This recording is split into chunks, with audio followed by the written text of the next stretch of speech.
Om Namo Bhagavate Vasudevaya.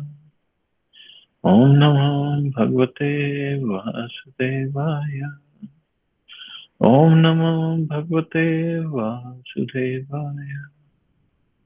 Narayanam Namaskritya Naram Chaiva Narottamam Devim Saraswatim Vyasam Tato Jayam Virye Nashtaprayesha Bhadreshu Nityam Bhagavata Sevaya Bhagavati Uttam Shloke Bhaktir Bhavati Naistiki.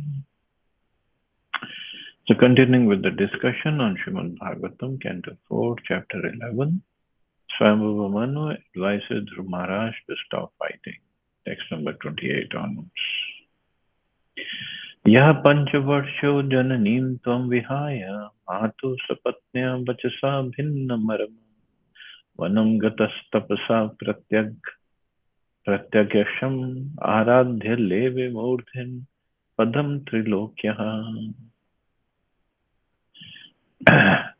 My dear Dhruva, at the age of only 5 years, you were very grievously afflicted by the words of your mother's co-wife, and you very boldly gave up the protection of your mother and went to the forest to engage in the yogic process for realization of the Supreme Personality of Godhead. As a result of this, you have already achieved the topmost position in all the three worlds. Manu was very proud that Dhruva Maharaj was one of the descendants in his family because at the age of only 5 years, Dhruva began meditating upon the Supreme Personality of Godhead. And within 6 months, he was able to see the Supreme Lord face to face. So actually, Dhruva Maharaj is a glory of the Manu dynasty, of the human family. The human family begins from Manu. The Sanskrit word for Manu is man is Manushya, which means descendant of Manu.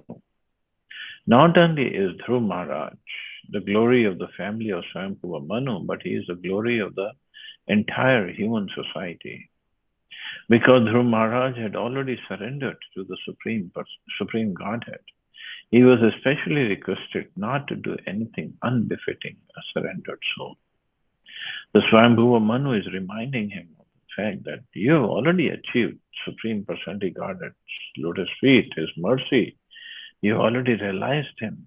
So why you want to get entangled in some low material karmic activities? Tame namangatmani mukta vigrahe vipashitam nirgunam ekam aksharam atmanam anvichya vimaktam atmadrig yasmin idam bhedam asat pratiyate.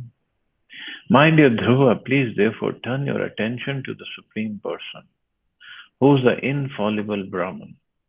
Face the Supreme Personality of Godhead in your original position, and thus by self-realization you will find this material differentiation to be merely flickering. The living entities have three kinds of vision according to their positions in self-realization. According to the bodily concept of life, one sees differentiation in terms of varieties of bodies. The living entity actually passes through many varieties of material forms, but despite all such changes of body, he is eternal. When living entities therefore are viewed in the bodily concept of life, one appears to be different from another. Lord Manu wanted to change the vision of Dhruva Maharaj, who was looking upon the yakshas as different from him or as his enemies. Factually, no one is an enemy or a friend. Everyone is passing through different types of bodies under the law of karma. But as soon as one is situated in his spiritual identity, he does not see differentiation in terms of this law. So Dhruva Maharaj was looking at it from the bodily point of view. Swayambhuva Manu asked him, just change your vision. Look at it from spiritual point of view. And from spiritual point of view, nobody is anybody's enemy or friend. Because this relationships, these enmity or friendship is all based on our body.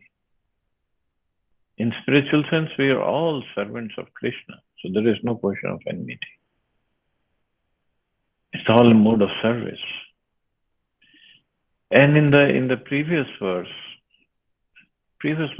can also be looked upon that Swayambhuva Manu is saying, you're already self-realized. So why you want to get into all this karmic entanglement, taking revenge from these yakshas? It doesn't befit you. And actually this reflects upon us also. Of course, we are not self-realized yet, but at least we are on the path. At least we have some knowledge, some progress on it.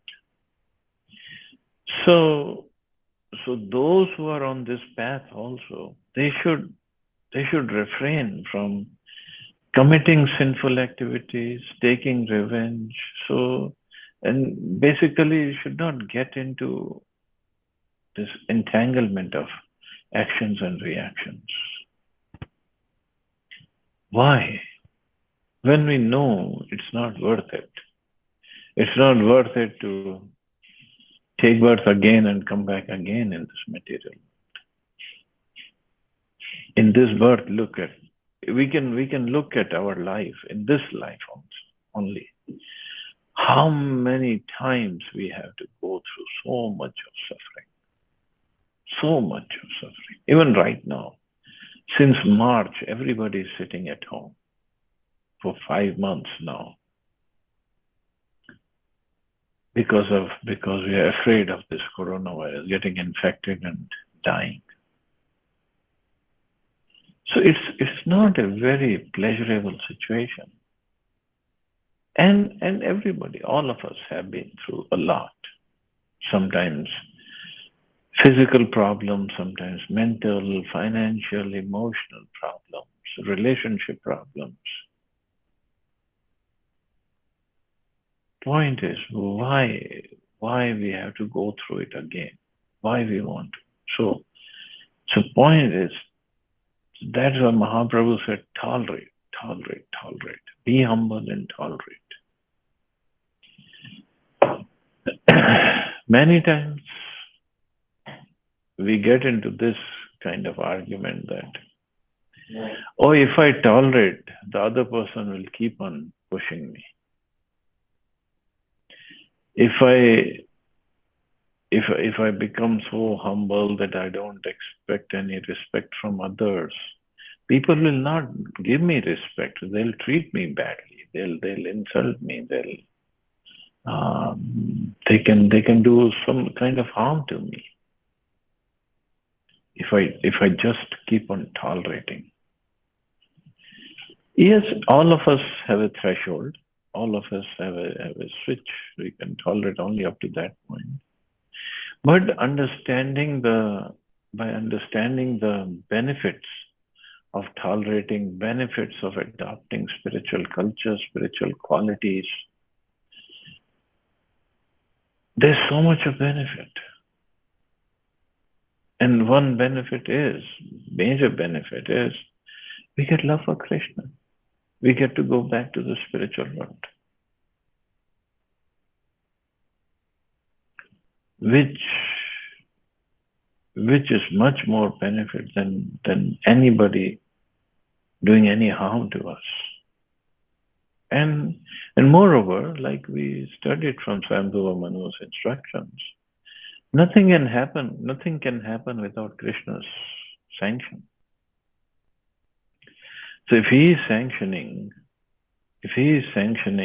any harm or any insult for us, it must be good for us. That's why he's sanctioning. I'm his devotee, so he will think best for me. So looking at it from this point of view, we should just tolerate. That's all.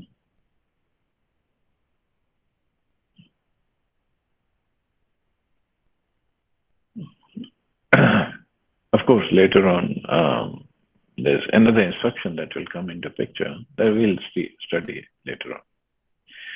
A devotee who is already liberated does not see differentiation in terms of the outward body. He sees all living entities as spirit souls, eternal servants of the Lord. Dhruv Maharaj was advised by Lord Manu to see with that vision. He was specifically advised to do so because he was a great devotee and should not have looked upon other living entities with ordinary vision. Indirectly, Manu pointed out to Dhruv Maharaj that out of material affection, Dhruva thought of his brother as his kin and the Yakshas as his enemies. Such observation of differentiation subsides as soon as one is situated in his original position as an eternal servant of the Lord.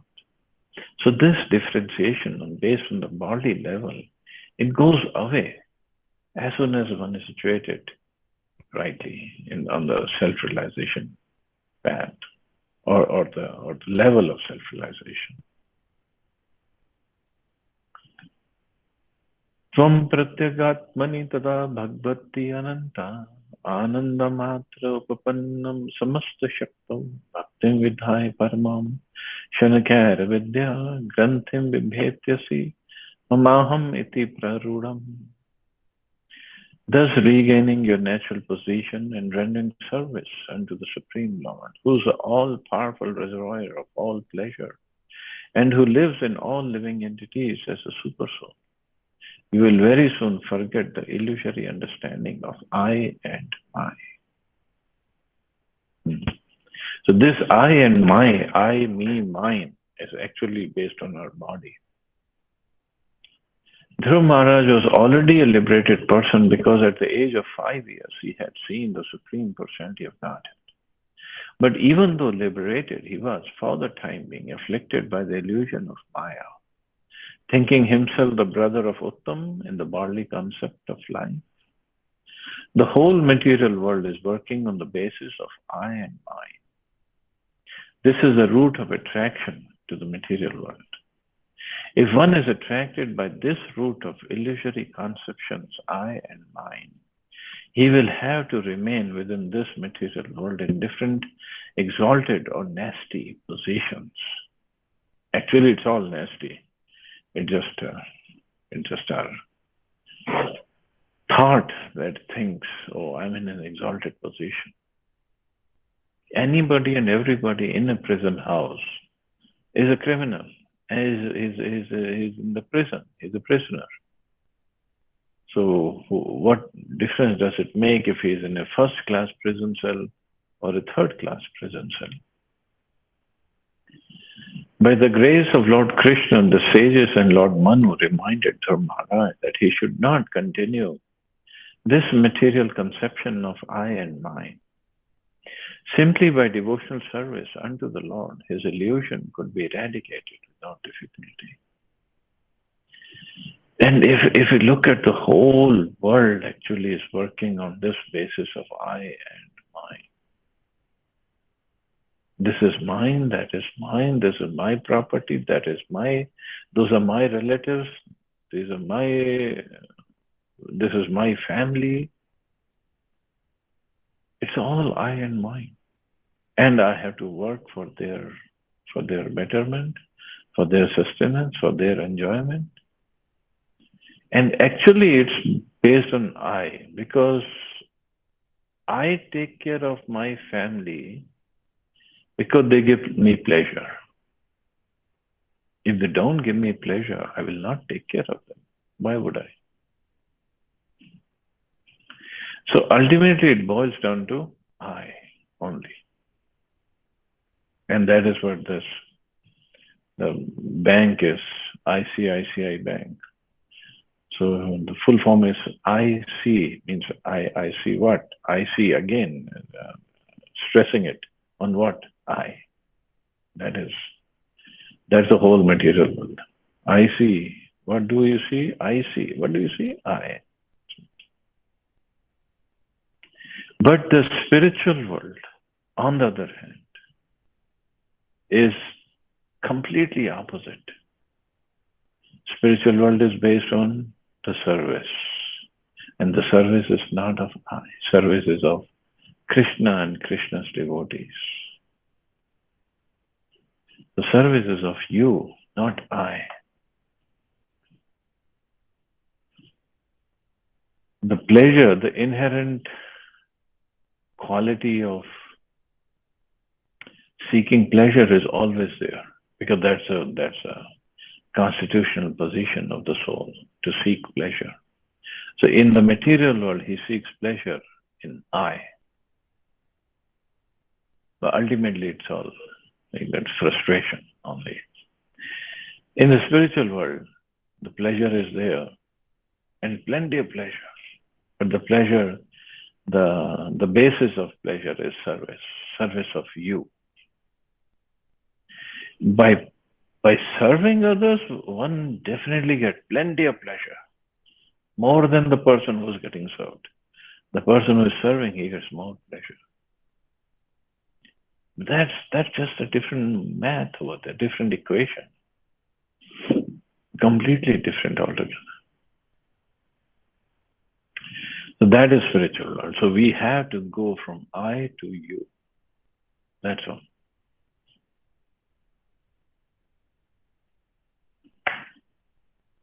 So the whole devotional services, all the practices that we are doing is basically to change our thought process. No more I. It's only you.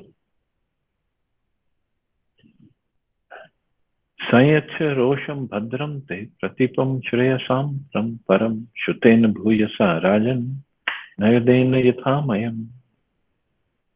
My dear king, just consider what I have said to you, which will act as a medicinal treatment upon disease. Control your anger, for anger is the foremost enemy on the path of self-realization. I wish all good fortune for you. Please follow my instructions. Dhruv Maharaj was a liberated soul, and actually he was not angry with anyone. But because he was a ruler, it was his duty to become angry for some time in order to keep law and order in the state. His brother Uttam was without fault, yet he was killed by one of the Yakshas. It was the duty of Dhruva Maharaj to kill the offender life for life, because Dhruva was the king. When the challenge came, Dhruva Maharaj fought vehemently and punished the Yaksha sufficiently. But anger is such that if one increases it, it increases unlimitedly. In order that Dhruva Maharaj's kingly anger not exceed the limit, Manu was kind enough to check his grandson. Dhruva Maharaj could understand the purpose of his grandfather, and he immediately stopped the fighting. The words Shutena Bhuyasa, by constantly hearing, are very important in this verse. By constantly hearing about devotion service, one can check the force of anger, which is detrimental to the process of devotion service. Srila Parikshit Maharaj said that the constant hearing of the pastimes of the Lord is the panacea for all material diseases. Everyone therefore should hear about the Supreme Personality of Godhead constantly. By hearing, one can always remain in equilibrium, and thus his progress in spiritual life will not be hampered. So this is the panacea. Panacea means a cure-all, medical treatment that can cure all the diseases. What is that? Constantly hear the glories of the Lord. Constantly hear the holy names of the Lord. Dhruva Maharaj becoming angry with the miscreants was quite appropriate. There's a short story in this connection about a snake who became a devotee upon instructions by Narad, who instructed him not to bite anymore. So Narad Muni is the spiritual master of the whole universe. Not an ordinary person. He can even make a snake a devotee. We can't even preach to people, even our relatives, even our friends, neighbors. We cannot even preach to them. And Narad Muni goes and preaches to a snake and makes him a devotee. And the snake was quite a poisonous snake. So what happens then? Since ordinarily a snake's business is to fatally bite other living entities, as a devotee he was forbidden to do so. Unfortunately, people took advantage of this non-violence on the part of the snake, especially the children, who began to throw stones at him. He did not bite anyone, however, because it was the instruction of his spiritual master. After a while, when the snake met his spiritual master, so he was all bruised up and bleeding when Narad Muni saw him again. He complained, I have given up the bad habit of biting innocent living entities, but they are mistreating me by throwing stones at me. Upon hearing this, Narad Muni instructed him, don't bite, but do not forget to expand your hood as if you're going to bite. Then they will go away. Similarly, a devotee is always non-violent. He is qualified with all good characteristics. But in the common world, when there is a mischief made by others, he should not forget to become angry, at least for the time being, in order to drive away the miscreants. So that is also okay. That's Prabhupada himself said it's okay to become angry. But we have to see, are we taken over by anger, or we have the anger in control, and we are completely in control even if we are angry. So the sign is a devotee gets angry at something or some situation, but as soon as the situation changes, it could be next 10 seconds or 15, 30 seconds. Then he just completely forgets his anger and becomes normal. So to be angry is not wrong, but to be controlled by anger, that is wrong. But then again, one has to see what his position is, and then he has to act accordingly. We cannot imitate like Jesus Christ. He was crucified, but still he did not get angry. We cannot imitate him. If we are at that level, great, wonderful. If we are not, let's not imitate. We have to develop these qualities of tolerance and patience in us. And it takes time. Slowly it happens. It takes time.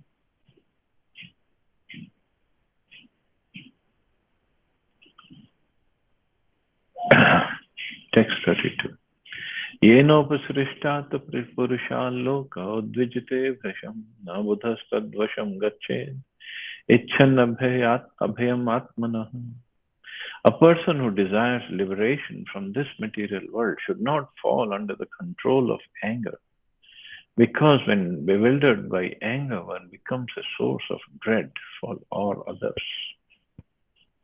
A devotee or saintly person should not be dreadful to others, nor should anyone be a source of dread to him.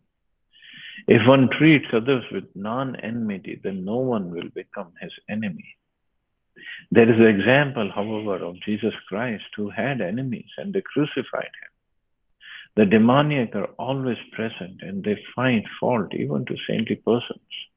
But a saintly person never becomes angry, even if there is a very great provocation. So, but for saintly persons, it's said he should not become angry, even at the very great provocation. But again, we cannot imitate Jesus Christ or Haridas Thakur. We cannot imitate. At the same time, we cannot imitate Chaitanya Mahaprabhu when, like, Lord Nityananda was hit on the head by Jagai and Madhaye. Mahaprabhu got so angry, he wanted to cut off their heads with the Sudarshan Chakra. So we cannot imitate the Mahaprabhu either.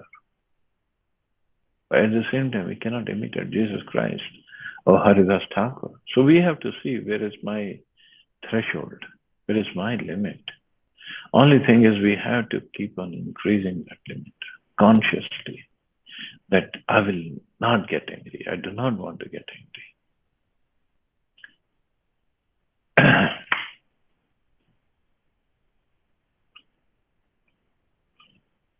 हेलनं Girish भ्रातुर्धनस्य त्वया कृतं यज्जग्रीवान् पुण्यजना भ्रातृक्लान्तिम् अमर्षितः. My dear Dhruva, you thought that the Yakshas killed your brother, and therefore you have killed great number of them. But by this action you have agitated the mind of Lord Shiva's brother, Kuvera, who is the treasurer of the demigods. Please note that your actions have been very disrespectful to Kuvera and Lord Shiva. Lord Manu stated that Dhruva Maharaj had been offensive to Lord Shiva and his brother Kuvera because the Yakshas belonged to Kuvera's family. They were not ordinary person. As such, they have been described as Punya Jana, pious men. Somehow or other, the mind of Kuvera had been agitated, and Dhruva Maharaj was advised to pacify him. So another problem with him getting angry, so angry with the Yakshas and killing so many, that Kuvera was getting agitated. Why is he killing my followers unnecessarily? Tam prasade vatsashu sannatya prashyoktibihi na yavan mahatam teja kulam no bhi bhavishyati. For this reason, my son, you should immediately pacify Kuvera with gentle words and prayers, and thus his wrath will not affect our family. In our common dealings, we should maintain friendship with everyone, and certainly with such exalted demigods as Kuvera. Our behavior should be such that no one should become angry and thereby commit a wrong to the individuals, families, or society. So obviously, Swayambhuva Manu didn't want Dhruva Maharaj to make Kuvera his enemy. Ultimately, the kings, they need money. And Kuvera is the treasurer of the demigods. But not for that reason. It was just devotees don't want to agitate anybody. Evam Swayambhuva Pautra Manushasya Manurudhruvam Tena Abhivandita Sakam Rishibhi Swapuram Yayo. Thus Swayambhuva Manu, after giving instructions to Dhruva Maharaj, his grandson, received respectful obeisances from him. Then Lord Manu and other great sages went back to their respective homes. So there ends the 11th chapter of fourth canto. Tomorrow we'll start the next chapter. Any questions or comments?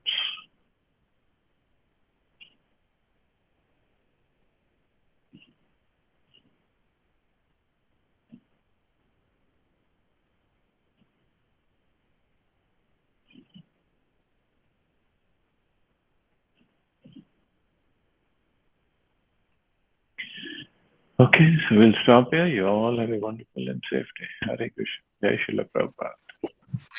Hare Krishna. Hare Krishna. Jai Srila Prabhupada. Thank you so much. Jai Srila Prabhupada.